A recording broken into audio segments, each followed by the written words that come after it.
आज हम लोग बात करने वाले हैं बीए पार्ट 1 हिस्ट्री ऑनर्स का पेपर 1।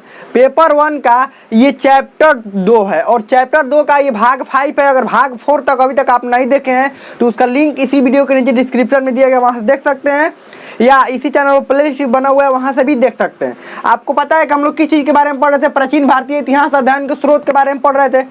जो भारतीय स्रोत था उस सब पूरा अच्छा से भारतीय स्रोत के बारे में पढ़ लिए थे। अब हम लोगों को पढ़ना था विदेशी साहित्य, विदेशी स्रोत। आखिर ये विदेशी, देखिए भारत के इतिहास के बारे में भारतीय से तो जानकारी मिलती ही है, साथ में विदेशी साहित्यों से भी जानकारी मिलती है। जो भारत के बाहर से घूमने के लिए आए थे भारत, उनके साहित्यों से भी जानकारी मिलती है। इन सब में सबसे अग्रणी जो देश है, सबसे आगे जो देश है वो है चीन। चीन के यात्री जो थे वो भारत अक्सर घूमने आया करते थे। साथ में ही जो विदेशी भारत पर आक्रमण हुए उनके साथ भी, उन शासकों के साथ में, आक्रमणकारियों के साथ में भी लेखक आते थे, तो भी भारत के बारे में लिखते थे। तो पूरा विस्तार से समझेंगे, पढ़ेंगे इसके बारे में, आप इसको अंत तक देखते रहिए। और आज ये चैप्टर पूरी तरह से कंप्लीट हो जाएगा। तो चलिए हम लोग शुरू करते हैं। विदेशी साहित्य, आखिर विदेशी साहित्य से भारतीयों के बारे में जानकारी कैसे मिलती है, यही हम लोग समझेंगे। सबसे पहला यूनानी एवं रोमन लेखक, इसके बारे में सबसे पहले जानेंगे। यूनानी एवं रोमन लेखक में सबसे पहला लेखक की बात करें हेरोडोटस। अब हेरोडोटस जो कि ईरान का था, कहाँ का था? जो कि ईरान का था, ध्यान रखिएगा। हेरोडोटस जिसको इतिहास का पिता यानी कि फादर ऑफ हिस्ट्री जिसको कहते हैं, उसका क्या नाम है? हेरोडोटस। और उसके द्वारा जो लिखा गया जो पुस्तक है, उसके द्वारा जो रचना किया गया पुस्तक है, ध्यान रखिएगा, हेरोडोटस। हेरोडोटस के द्वारा जो रचना किया गया जो पुस्तक है उसका क्या नाम है? हिस्ट्री। उसका नाम है, उसने क्या रख दिया था? हिस्ट्री नाम रख दिया था। जो कि हेरोडोटस के द्वारा जो रचना किया गया जो पुस्तक था उसका क्या नाम रखा था? हिस्ट्री। अब ये बात कब की है? 5वीं सदी ईसा पूर्व की बात है, सदी ईसा पूर्व। अभी तक आप लोगों को ज्यादा कुछ समझ में इसके बारे में आया नहीं होगा। देखिए हेरोडोटस जो था वो कहाँ का? मुख्य रूप से था ईरान का, ईरान जिसको फारस भी कहते हैं, फारस। तो आप कहेंगे कि यूनानी एवं रोमन लेखक में इसको काहे चर्चा कर रहे हैं? इसको ईरानी लेखक कहना चाहिए था। आखिर ये क्यों चर्चा कर रहे हैं? देखिए यूनान जो था, यूनान उस समय, जिस समय सिकंदर का भारत पर आक्रमण हुआ था उससे पहले सिकंदर ने पूरे अपने क्षेत्र को, ये सब क्षेत्र को अपने कब्जा में ले लिया। ध्यान रखिएगा। तो जब सब क्षेत्र को कब्जा में ले लिया तो सब सम्मिलित रूप से क्या कहा जाता था? यूनान। उस समय के जो लेखकों की भी बात करें तो जो लेखक थे उनको भी क्या कहा जाता है? यही इन्हीं लेखकों में शामिल करके पढ़ा जाता है। लेकिन ये आप ध्यान से समझिएगा, ये ईरान का था। कहाँ का था? ये ईरान का। इसने हिस्ट्री पुस्तक की रचना की। इसमें भारत और ईरान संबंधों के बारे में चर्चा है। ईरान और भारत के संबंधों के बारे में चर्चा है कि कैसे व्यापार होता था भारत और ईरान के बीच, कैसे लोग आते थे जाते थे, क्या क्या करते थे, और कौन से शासकों ने क्या आक्रमण किया, क्या, ये सब विस्तृत वर्णन है हेरोडोटस की हिस्ट्री में, जिसको इतिहास का पिता भी कहते हैं। ठीक है, आगे बढ़ते हैं। दूसरा जो नाम आता है हेरोडोटस के बाद, दूसरा जो नाम आता है नियारकस का नाम आता है। किसका नाम आता है? नियारकस। नियारकस का नाम आता है। दूसरा किसका नाम आता है? नियारकस।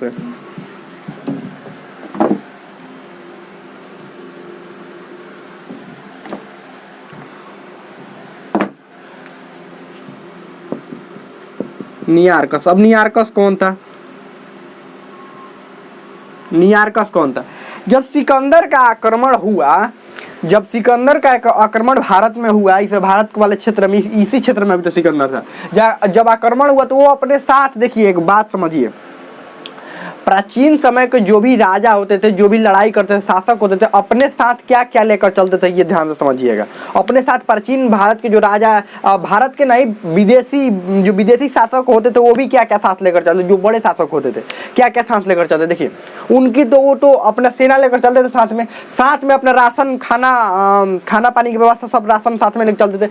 साथ में क्या करते थे? लेखक को भी साथ में लेकर चलते थे। उनके कवि जो होते थे उन लेखकों को भी साथ में अपने लेकर चलते थे। उनके जो भी दल में शामिल थे उन लेखकों को भी अपने साथ में लेकर चलते थे कि जो भी बातें देखी जाएंगी वो हमारे जीत का वर्णन कैसे होगा। देखिए समझिए एक बात, जीतने के बाद वापस जब अपने राज्य में लौटेगा तो पूरा विस्तार से वर्णन कर रहा है ना कि हम कैसे जीते, किसको क्या किए, किसको मारे, क्या किए, कैसे कैसे।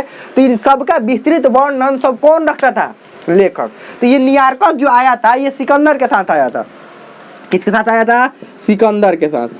सिकंदर के साथ आया था। और ये अपने पुस्तक में जो भी वर्णन करता है ये सब किसके बारे में, भारत के बारे में। और उस समय के बारे में ये वर्णन करता है नियारकस अपने पुस्तक में। क्या वर्णन करता है, उस समय मगध पर किसका शासन था, पूरा मगध विस्तृत था और शासन था धनानंद का, नंद वंश का शासन था। जिस समय सिकंदर ने भारत पर आक्रमण किया, आगे अब पढ़ाएंगे हम सिकंदर के आक्रमण के बारे में तो बताएंगे, उस समय नंद वंश का शासन था और बहुत ही विशाल सेना थी, बहुत ही विशाल सेना थी नंद वंश के शासक जो धनानंद था उसके पास। भले ही वो धनानंद घमंडी था, कुछ भी था, कैसे भी था, लेकिन उसका शासन प्रणाली, उसका शासन का जो व्यवस्था था और सेनापति, योग्य सेनापति, सैनिकों की संख्या बहुत अधिक थी, हाथी बहुत अधिक थे, मतलब बहुत ही विशाल सेना थी। ये कौन वर्णन करता है, नियारकस वर्णन करता है, क्योंकि लड़ने के लिए आए तो उसके बाद जाना तो वहीं पर ना। तो ये सब इन्फॉर्मेशन इनको मिल गया था कि हाँ धनानंद से लड़ना है तो उनके पास इतने हाथी है, इतने ये है, ये सब पूरा वर्णन ये अपने पुस्तक में करता है। कौन, नियारकस। तो उस समय के भारत के बारे में जानकारी मिलती है नियारकस की पुस्तक से। उसके बाद बात करें, ये सिकंदर तो वापस लौट गया, इसका सेनापति आया हीरो बनकर, इसके बाद ये वापस तो डर कर लौट गया सिकंदर। इसका जो सेनापति था वो सेनापति वापस आया किससे लड़ने के लिए। जब वापस इसका सेनापति आया तो यहाँ पर अब नंद वंश का शासन ना होकर कि कौन सा वंश का शासन था, मौर्य वंश का शासन था। जब मौर्य वंश का शासन था तो मौर्य वंश के जो शासक था चंद्रगुप्त मौर्य ने इसके सेनापति को हरा दिया। और इसके सेनापति ने क्या किया, हराने के बाद ये चंद्रगुप्त ने उसको हराया, इसके सेनापति को हराया। और हराने के बाद क्या हुआ, उसकी लड़की से, सेनापति जो इसका सेनापति था उसकी लड़की से शादी किसका हुआ, चंद्रगुप्त मौर्य का। तो इसके सेनापति ने क्या किया, चंद्रगुप्त मौर्य की शादी हुआ उसकी लड़की से। हारने के बाद वो इसके सेनापति को हरा दिया और उसके लड़की से क्या किया, इसने चंद्रगुप्त मौर्य ने शादी किया। तब उसने अपने 4 क्षेत्रों को तो दिया, अपने 4 क्षेत्र को, इधर वाले जितना भी इसके क्षेत्र इसने जीता था इसके सेनापति ने किसको दे दिया, चंद्रगुप्त मौर्य को, इस सब क्षेत्र को दे दिया। पूरा विस्तार से बताएंगे, जिस समय हम पढ़ाएंगे उस समय पूरे विस्तार से बताएंगे। तब उसके बाद इसके सेनापति ने अपने एक राजदूत इसके दरबार में भेजा, किसके दरबार में, चंद्रगुप्त मौर्य के दरबार में, जिसका नाम मेगास्थनीज था। जिसका क्या नाम था, मेगास्थनीज था। इसके दरबार में, किसके दरबार में भेजा, चंद्रगुप्त मौर्य के दरबार में। और मेगास्थनीज यहीं पर रहा। राजदूत का मतलब क्या होता है, देखिए राजदूत का मतलब क्या होता है। राजदूत का मतलब कि इस देश से दूसरे देश, एक दूसरे के देश में सभी देश के राजदूत रहते हैं और वो यहाँ के सूचना कि हाँ इस राजा ने ये कहा तो ये राजदूत पहुंचाएंगे यहाँ पर कि हाँ आपसे कुछ कहे हैं। मान लीजिए 2 देश है, एगो ये देश है, एगो ये देश है, तो यहाँ का राजदूत यहाँ पर रहेगा, यहाँ का राजदूत यहाँ पर रहेगा। तो राजा कुछ भी कहना होगा, इस राजा के पास सूचना पहुँचवाना होगा तो ये राजदूत से कहेगा अपने राजा से ये बात कहो, तो ये राजा से सूचना पहुँचवाएगा। ये यहाँ से अब कुछ भी समझौता करवाना होता था, इसीलिए इस राजा का जो राजदूत होता है इस राज्य में रहता था, इस राज्य में। अभी भी देखिएगा अलग अलग देशों के राजदूत अलग अलग देश में रहते हैं। सभी देशों के लगभग राजदूत, देखिए जैसे भारत के राजदूत अलग अलग देशों में रहते हैं। मान लीजिए विदेश में गए और कुछ भी हो गया है, कुछ भी समस्या हुआ तो किससे संपर्क करना पड़ता है, दूतावास से, भारतीय दूतावास से संपर्क करना पड़ता है कि हमें ये दिक्कत है, ये समस्या है। तो विदेशों में रक्षक कौन होते हैं, मान लीजिए भारतीय हैं और किसी और देश में गए हुए हैं, ठीक है, वहां पर कोई भी समस्या आ गया तो कौन समस्या का समाधान करते हैं, भारतीय दूतावास। यानी कि भारत के जो भी वहां पर रखे जाते हैं लोग, वो भारतीय दूतावास में वो समस्या का समाधान करते हैं। ठीक वैसे ही ये मेगास्थनीज जो आया था, क्या था, ये राजदूत था। किसका राजदूत था, ये सिकंदर के सेनापति का। ठीक है, ये यूनान का, मुख्य रूप से यूनान का। इसने अब एक पुस्तक की रचना की जिसका नाम था इंडिका। इसमें भारत के बारे में पूरा विस्तार से वर्णन किया कि भारत के ऐसे लोग। अब बैठ कर क्या करेगा बताइए, तो मेगास्थनीज जिसके दरबार में आया है और बैठा रहेगा तो क्या करेगा। तो इसने कहा कि हम आपके राज्य घूमना चाहते हैं। तो मेगास्थनीज को चंद्रगुप्त मौर्य का, ठीक है, जहाँ घूमना है तुम घूमो, कोई दिक्कत नहीं है। ठीक है, तो इसको घूमने के लिए और इसके साथ कुछ सैनिकों को भेज दिया कि इधर उधर ना जाइए, रास्ता भटक ना जाए, क्योंकि ये मेहमान है ना। मान लीजिए भेजा गया कोई आपके यहाँ राजदूत, आप पता चला कि इसको कहीं पर खो गया है, कुछ भी हो गया, तो जिम्मेवारी तो मुख्य राजा पर ही आएगी ना। तो मेगास्थनीज पूरा घुमा, सारे जगह पर घुमा और एक पुस्तक की रचना की जिसका नाम रखा इंडिका। उसमें उस समय के लोगों के बारे में वर्णन किया, कैसे लोग रहते हैं, क्या कार्य करते हैं, उनका मुख्य जीविका का आधार क्या है, न्याय प्रणाली कैसा है, चंद्रगुप्त मौर्य के मतलब सेना कैसी है, इसका राजमहल कैसा है, क्या है, सब पूरा विस्तृत वर्णन किया। किसमें, इंडिका में। लेकिन इंडिका जो पुस्तक है वो मिल नहीं पाता है, शीट पुट कहीं कहीं का इसका भाग मिल पाता है, पूरा इंडिका नहीं मिल पाया है, कहीं कहीं का भाग मिल पाता है। तो इससे भारत के बारे में जानकारी होती है। आगे बढ़ते हैं, आगे मेगास्थनीज के बारे में समझ लिए, हेरोडोटस, नियारकस, मेगास्थनीज। अब एक और बात समझते हैं। अब डायमेकस कौन था, डायमेकस कौन था? ये सीरिया के जो राजा थे ना, सीरिया के राजा का राजदूत था। क्या था? सीरिया के राजा द्वारा भेजा गया एक राजदूत था यहाँ डायमेकस, जो कि भारत में आया था। उस समय बिंदुसार का शासनकाल था। किसका लड़का था बिंदुसार? ये था, ये चंद्रगुप्त मौर्य का लड़का था बिंदुसार, और बिंदुसार का लड़का हुआ सम्राट अशोक। उसके बारे में तो विस्तार से हम पढ़ेंगे। तो डायमेकस आया था, सीरिया का जो राजदूत था, सीरिया के जो शासक थे, उन्होंने डायमेकस को भारत में भेजा था। और डायमेकस भी जब आया था तो जो भी आते थे ना यहाँ पर, कोई ना कोई पुस्तक की रचना करते ही थे। और पुस्तक की जब रचना करते थे तो यहाँ के बारे में लिखते थे। और क्या लिखेंगे? समझिए, कोई भी विदेशी भारत में आएगा तो क्या करेगा? हम भी कहीं पर जाते तो क्या करते हैं? अपना फोटो क्लिक करते हैं, अपना वीडियो बनाते हैं, अपना फोटो क्लिक करते हैं, हम यहाँ पर आए थे, ऐसे ऐसे लोग मिले हैं। अब मान लीजिए कोई भी पहाड़ों पर जब भी जाते हैं तो वहाँ के लोगों को देखते हैं, तो उसी वीडियो में बताते हैं कि हाँ ऐसे ऐसे हमारे साथ लोग मिले थे, ये है, यहाँ पर ऐसे है, यहाँ पर ऐसे बताते तो है ना। ठीक वैसे ही पुस्तकों में ये लोग लिखते थे। उस समय तो कैमरा था नहीं तो पुस्तक लिखवे नहीं करते, कैमरे में डायरेक्ट रिकॉर्ड कर लेते। तो बताइए, लेकिन एक और बात, कैमरा में रिकॉर्ड किए रास्ते से कैमरा मिलता है कहाँ से? कैमरा तो ऐसे भी नष्ट हो जाता। ये भी कुछ नष्ट हो गया है, कुछ ही तो भाग मिल पाया है। सब कुछ नष्ट हो गया, कुछ ही तो भाग मिला है। लेकिन एक बात समझने वाली है, इतिहास एक बात हमें जरूर सिखाता है कि सब कुछ नष्ट हो जाएगा, बस एक चीज रह जाता है। क्या रह जाता है? पत्थरों पर जो भी लिखा हुआ रहता है ना अभिलेख, पत्थरों वाला एकदम वैसा के वैसा रहता है। सम्राट अशोक का सब अभिलेख मिला हुआ है, मतलब कुछ को छोड़कर। तो सम्राट अशोक इतना महान शासक था, ये कैसे जान पाते हैं?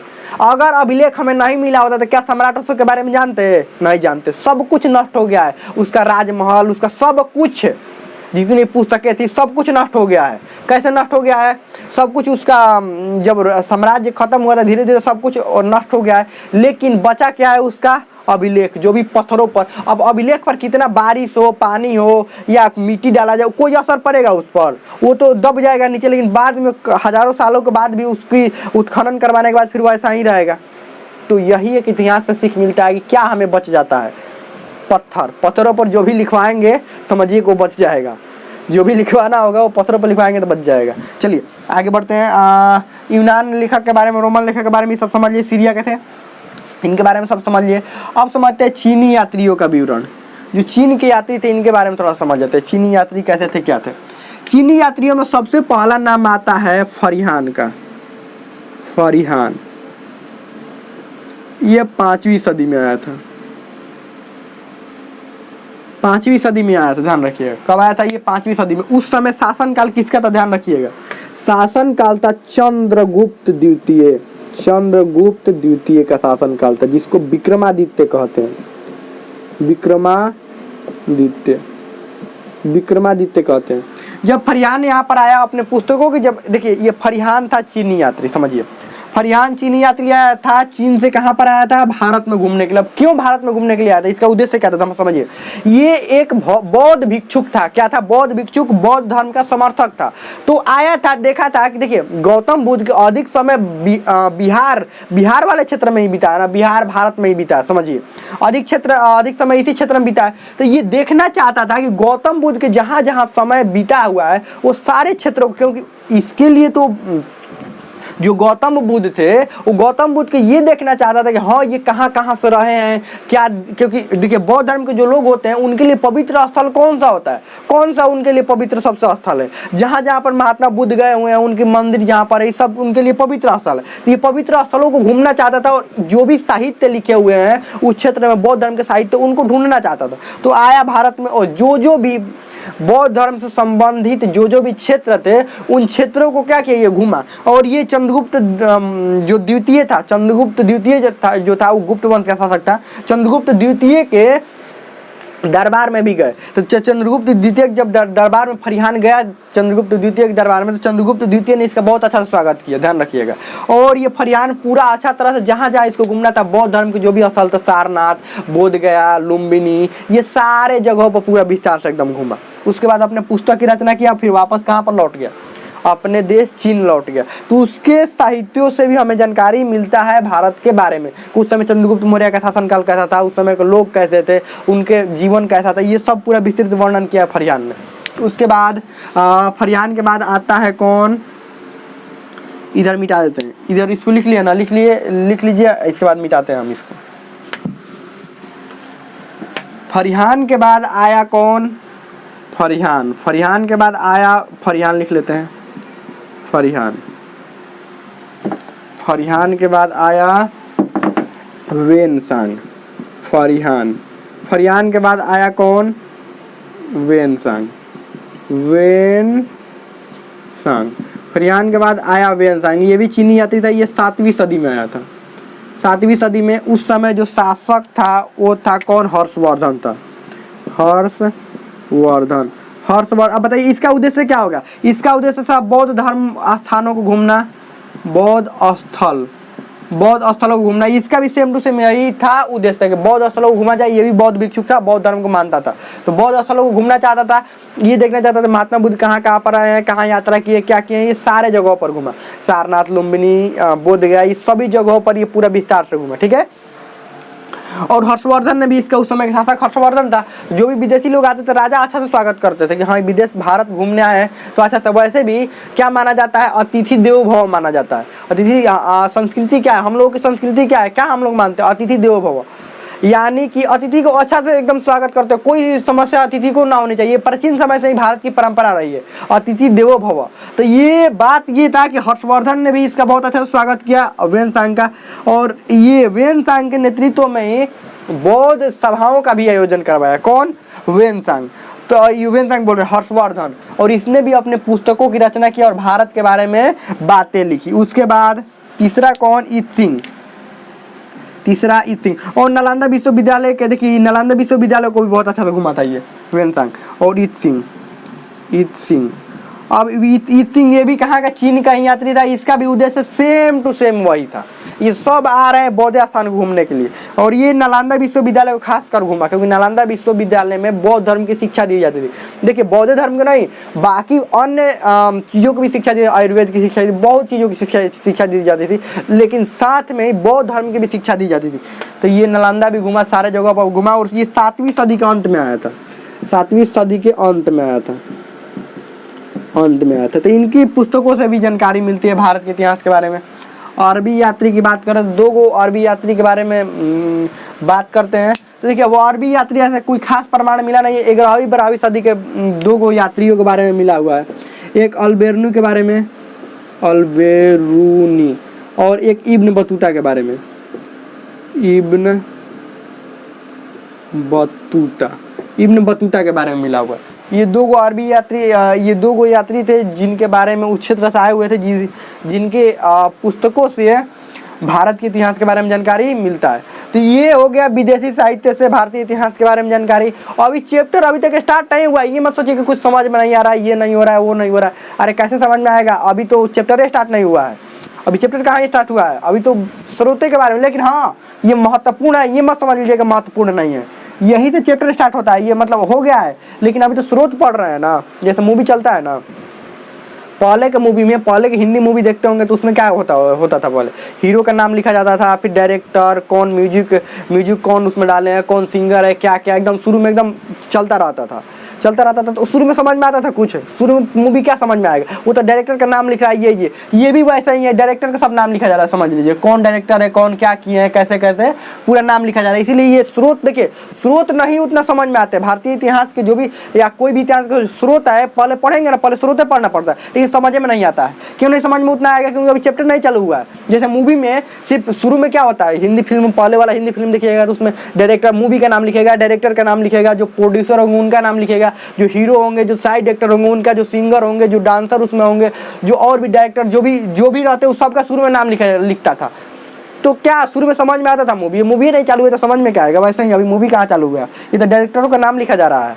अब इसके बाद मूवी चालू होगा पाषाण काल, तब समझ में आएगा। तो ये चैप्टर अब इसमें देखिए अभी और पढ़ना थोड़ा सा, चलिए समझते हैं। इसको मिटा देते हैं और थोड़ा सा समझ लीजिए, उसके बाद ये चैप्टर खत्म हो गया। थोड़ा सा समझने के बाद ये चैप्टर पूरी तरह से समाप्त हो जाएगा। देखिए क्या समझना है? पुरातात्विक स्रोत के बारे में। पुरातात्विक स्रोत सबसे ज्यादा प्रामाणिक पुरातात्विक स्रोत माना जाता है। पुरातात्विक स्रोत में क्या क्या आते हैं? अभिलेख,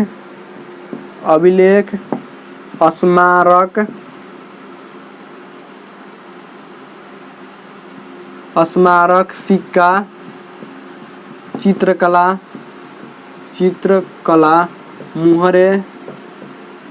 मुहरे, ये सब जो प्रमुख है और मृदभांड भी, ये सब प्रमुख है जो अब पुरातात्विक स्रोत में आता है। पुरातात्विक स्रोत का मतलब ये होता है कि उनके द्वारा उपयोग की गई जो भी वस्तुएं हमें मिलती है वो पुरातात्विक स्रोत, और उनसे हम अनुमान लगाते हैं कि आखिर उनका जीवन कैसा होगा। तो सम्राट अशोक का अभिलेख मिले हैं, बहुत सारे राजाओं का महल भी मिले हैं, सिक्का भी मिला हुआ है, चित्रकला, ये पाषाण काल के लोगों को गुफाओं में चित्र मिले हुए हैं, सिंधु घाटी सभ्यता के मोहरें मिली हुई हैं।